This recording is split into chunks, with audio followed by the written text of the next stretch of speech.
¿Cómo está usted? Muy bien, muchas gracias, Verónica. Quiero hacerle una pregunta, la verdad, práctica. Me da la sensación que en general las personas no tienen claridad a partir de esta noticia de qué rol juega la nunciatura, por qué se incorpora el arzobispado como un puente para hacer llegar información al Vaticano. Quiero partir, señor Montes, si usted fuera tan amable, que nos explicara a mí y a la gente cuál es el rol de la nunciatura en Chile. Mire, la nunciatura tiene un doble rol. Por una parte es representante del Estado Vaticano y del Papa ante el gobierno de Chile y por lo tanto juega un rol diplomático como los otros embajadores de distintos países para ver las relaciones de la Iglesia y del Vaticano con el Estado chileno. Pero además el nuncio juega un rol de representante del Papa en Chile y por lo tanto para todos nosotros es una persona que nos une a la sede apostólica, nos une al Papa, es el representante del Papa y por lo tanto tiene un rol religioso y hacia todos nosotros. Perfecto. Dicho eso, lo que no me queda claro es por qué, si las declaraciones de estos tres sacerdotes que hoy día o que hemos venido conociendo sobre distintos temas siempre han sido públicas, ¿por qué el Vaticano no pide directamente a la nunciatura esas declaraciones y tiene que entrar el arzobispado ahí? Y ahí se genera la desconfianza. ¿Hay alguna explicación que usted sepa o alguna información que usted maneje? A ver. De lo que yo, honestamente, yo me he enterado por la prensa, como usted, y esa de las cosas que me preocupa, porque creo que es bueno que entre nosotros haya un diálogo franco, abierto y directo, como hermanos. Me parece curioso y eso me gustaría por eso conocer de fondo qué presiones recibe la misma nunciatura, porque eso supone que hay gente, ciertos grupos, personas que entregan a la nunciatura quejas, alegatos, y entonces es bastante razonable que el nuncio pida información, pero lo interesante sería saber quiénes se están acusando y de qué, para que las cosas fueran más claras y absolutamente transparentes. Se lo pregunto de otra manera, señor Montes. ¿Usted cree en esa versión que se entregó hoy día, incluso por parte del obispo auxiliar de Santiago, Fernando Ramos, que dice que la verdad es que todo esto se genera porque a la congregación de la doctrina de la fe llegaron las preocupaciones de los fieles católicos? ¿A usted le parece eso creíble? A mí no me parece creíble porque y eso es lo que le estaba diciendo de otra manera antes, que hay gente que se molesta y quiere llegar directamente, en parte porque ha habido, yo creo, tradicionalmente, algo que a mí me preocupó, una dificultad para discutir las cosas internamente entre nosotros. Yo, llevando las cosas un poquito al extremo y en broma, una vez le dije a mis padres obispos que tuvieran cuidado porque de tal manera tenemos respeto y reverencia al Papa que podemos exagerar un poco, y yo le dije a los obispos, cuidado con los obispos chilenos que para decirnos hay que amar al Papa tienen que citar al Papa, porque eso tiene el riesgo de impedir reflexionar y tratar y solucionar las cosas entre nosotros. Entonces, creo que siempre es bueno en todo sistema que haya un recurso a alguien superior, pero una vez que se han agotado realmente todas las instancias directas y sobre todo las instancias fraternales. Y eso es lo que dice Jesucristo: si yo tengo algo contra un hermano, que vaya a él y le hable. Por lo tanto, no me parece muy sano que ante... Perdón, el nuncio entonces y el arzobispo fueron los primeros en no aplicar ese mandato o esa instrucción que, como usted dice... Bueno, es que no estoy del todo informado del detalle, pero obviamente que lo que yo hubiera pedido, como si me acusa a mí, es que primero me llamen para conversar, para aclarar, y sobre todo, y ha habido una reacción enorme, porque nos encontramos ante tres figuras señeras de este país. El padre José Aldunate fue el hombre que me formó a mí como religioso, fue un profesor de moral y es una figura, es un patrimonio de la Iglesia, es una figura nacional por su defensa notable a los derechos humanos y como profesor de moral también tiene mucho que decir. Obviamente que a veces la gravedad y la discusión hace que a veces uno no ponga toda la claridad en los conceptos que está aplicando y la gente puede eso llamar a confusión. Entonces, que se aclaren, que se hablen las cosas a tiempo y con las personas. Porque ¿eso implica que un sacerdote puede o no puede tener una opinión o expresar algún punto de disidencia? De hecho, sin ir más lejos, en el Sínodo de Roma se está debatiendo. ¿Qué pasa con alguien que piensa distinto? A mí me parece que en el mundo de hoy, y siempre debería ser así, el cristianismo debería ser una escuela de libertad. Si yo hablo con respeto, sin herir, y digo la verdad, tengo derecho a hablar. A mí me llama la atención en una declaración que hoy día vi del obispo de Chillán, que dice que el sacerdote se toma la representación de la iglesia, no se toma. Un sacerdote tiene derecho a dar una opinión siempre que lo diga con respeto, que aclare sus conceptos y si se equivoca, que pueda explicarse y que eventualmente sea corregido. Pero no puede producirse a silencio, de modo que solo puedan hablar los obispos. Eso no es de la tradición más profunda de la Iglesia, y mucho menos después del Concilio Vaticano II, donde se ha pedido que seamos todos un pueblo de Dios, donde los laicos tengan una palabra que decir, y por supuesto también los sacerdotes. Rector, me parece que eso es obvio. Sí, ayer el Vaticano presentó un informe respecto del sínodo que se lleva adelante en Roma, donde el Papa ha planteado el debate y la discusión para enfrentar varios temas que hoy día aquejan a la sociedad mundial, entre ellos la homosexualidad.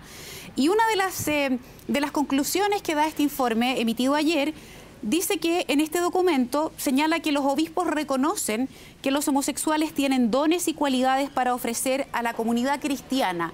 Eso dicho, quiere decir entonces que estos tres sacerdotes no estaban tan perdidos en relación a lo que hoy día está ocurriendo en el Vaticano.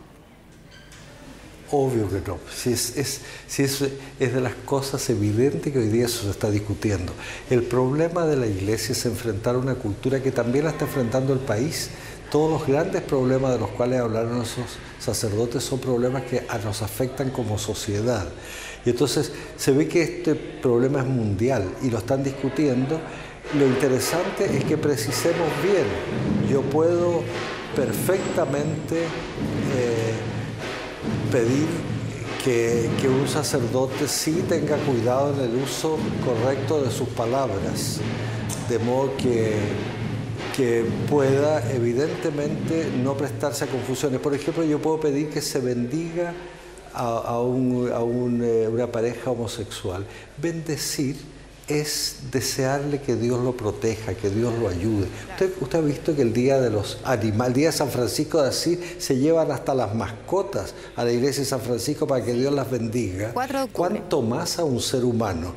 Lo que no hay que confundir es la bendición con lo que es propiamente el sacramento del matrimonio. Perfecto. Y eso es más delicado.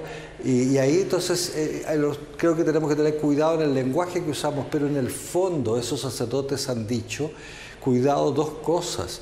Hay algo que hiere y que se habla menos en Chile. Los sacerdotes que han hablado son señeros porque se oponen a la discriminación social y eso genera muchas molestias y muchos los atacan por motivos religiosos, siendo más bien temas sociales los que están en juego. Rector, ¿a usted le parece una coincidencia o no que estos tres sacerdotes sean de la misma orden que usted, que sean jesuitas? ¿Representan ellos el sentir hoy día de la Compañía de Jesús? ¿Hay algo ahí? A ver, dos cosas. Primero, no son los tres jesuitas. ¿No? Uno es el padre Mariano Puga, ¿no? Él es del clero diocesano. Y el padre Mariano Puga es para todos nosotros un modelo muy notable de una iglesia que se acerca a los pobres. Él ha vivido con los pobres como los pobres y es un ejemplo muy querido en este país. Entonces, ese es el padre Mariano Puga. El padre José Aldunate y el padre Felipe Berrigo son jesuitas. Nuevamente lo mismo que yo dije sobre la iglesia vale para la compañía. Un jesuita puede hablar y no necesariamente es la voz oficial de la Compañía de Jesús. Y de hecho en la compañía hay gente que piensa de manera diferente y eso es sano, es bueno y corresponde a la manera como hoy día nos relacionamos más adultamente los seres humanos, con transparencia, con franqueza, diciendo lo que pensamos y tenemos que hacerlo con respeto. Doctor, ¿y qué ha pensado usted, qué ha reflexionado respecto de el pie en el que queda la Iglesia Católica chilena con este episodio. Ayer había quienes señalaban que esto lo único que genera es división. De hecho, el arzobispado a través de un comunicado así lo manifiesta y lamenta esa división. Usted en lo personal, ¿cómo cree que impacta esto a la Iglesia Católica en Chile? A ver, a mí me preocupa, se lo voy a decir con la franqueza con que suelo hablar, los medios han sido particularmente duros con el arzobispo. Por ejemplo, sin más, fueron inmediatamente a decir que él era un acusador, por lo que yo oigo hoy día parece que no es así. Entonces hay que tener cuidado cómo se presentan las cosas. Lo que es bueno, es sano para la Iglesia que haya una cierta opinión pública. Yo creo que nosotros durante muchos siglos nos fuimos concentrando en entender la unidad como que no puede haber ningún tipo de disidencia, y eso no corresponde a la tradición mejor de la Iglesia. Si usted lee la primera Iglesia, San Pedro y San Pablo tuvieron una discusión a fondo que se refleja en las cartas de San Pablo. San Pablo es durísimo con San Pedro y eso no rompió la unidad de la Iglesia, porque hay cosas más de fondo donde no estamos unidos. Pero eso no quita que en la comprensión de los hechos sociales uno se vaya más adelante, uno más atrás, y que tengan experiencias distintas. Eso enriquece a la Iglesia y eso tenemos que volver a aprender a convivir en la diversidad con una unidad más de fondo. Rector, quería preguntarle finalmente qué es lo que puede pasar en lo estrictamente funcional. Estos sacerdotes, por ejemplo, que han sido llevados a examen, ¿podrían recibir algún tipo de sanción eclesiástica si es que el Vaticano considera que sus dichos no se ajustan? ¿Qué podría pasar, si nos pudiera explicar? Mire, honradamente, en la Iglesia el derecho canónico da de diversos tipos de sanciones para todo tipo de fieles, según la situación. A mí me parece que los hechos me hacen pensar que no creo que llegue mucho más allá. Y a lo más se le puede pedir que tengan cuidado la precisión del lenguaje que se usa.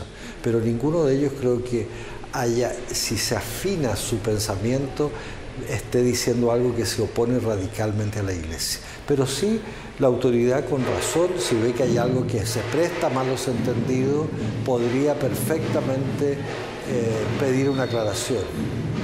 Rector, pero no creo que haya condena. Perfecto. Rector, finalmente, para superar esta situación, y usted decía, los medios hemos sido aparentemente especialmente duros con Ricardo Esati, ¿cómo podría revertir la cúpula de la Iglesia chilena la situación que ha vivido respecto de estos 13 sacerdotes? ¿Debiera hacer algún gesto y si es así, cuál?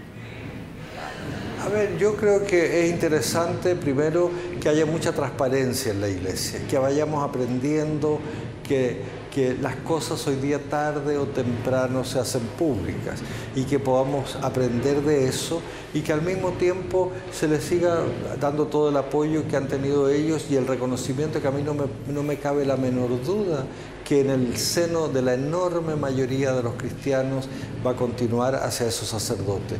Y también yo no creo que haya aquí el deseo como de apartarlos del ministerio o algo así, nada de eso. O sea que me imagino que la Iglesia va a aprender a tener primero un trato más directo. Cuidado, no acudir a otras instancias cuando, como dice Jesús, si tienes algo contra tu hermano, llámalo, háblale y explícale. Porque esa es la manera como rehacemos los lazos. Y es lo que pasa en una familia. Los asuntos se hablan, yo espero que esto lo puedan conversar con las respectivas autoridades y que se aclare si es que había algo por aclarar. Correcto. Rector, le quiero agradecer muchísimo estos minutos de conversación con CNN, que tenga una muy buena tarde. Muchas gracias. Hasta luego.